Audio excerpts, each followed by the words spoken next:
Hello, good afternoon, class. Okay, so now we're going to discuss the strategic HR management.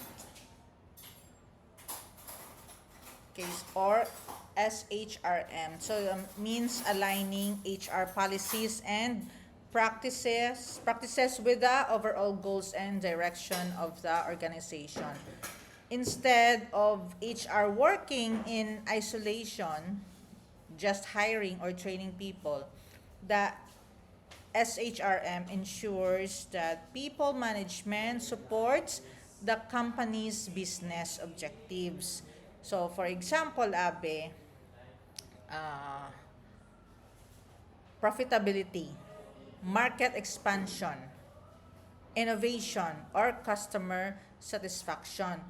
When HR and business strategy are aligned, every HR policy, hiring, training, compensation, performance appraisal helps the organization move closer to its long-term goals.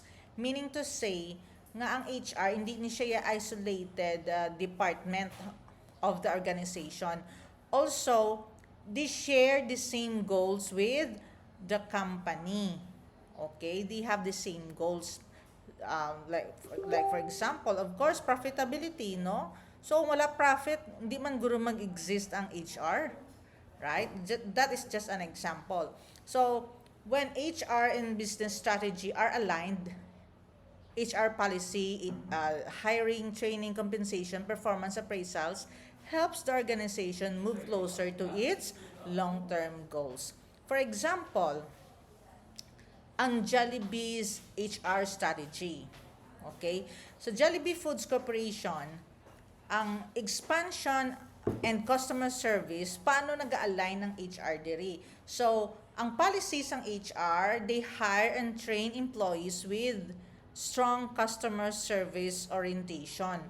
Ang action diri ni HR, naga-focus sila sa training, alagang Jollibee, kumbaga. So, gina-adapt nila ang Filipino warmth in serving customer.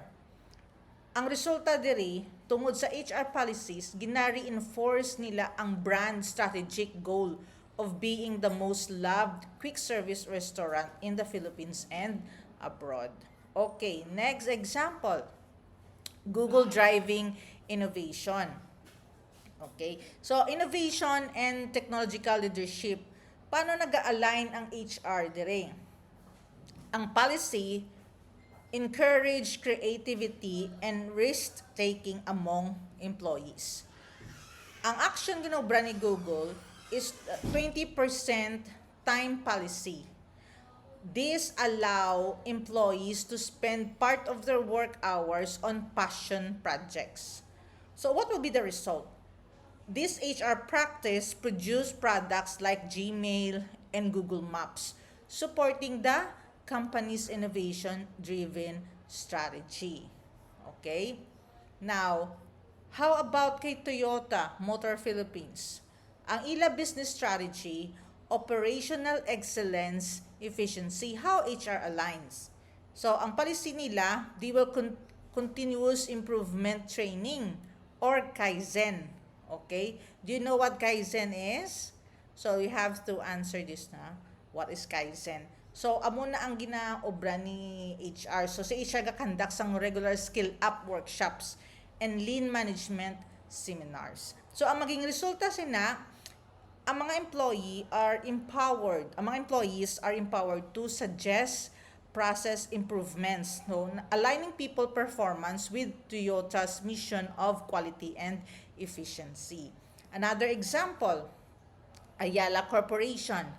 Ang business strategy niya, sustainable growth and corporate responsibility.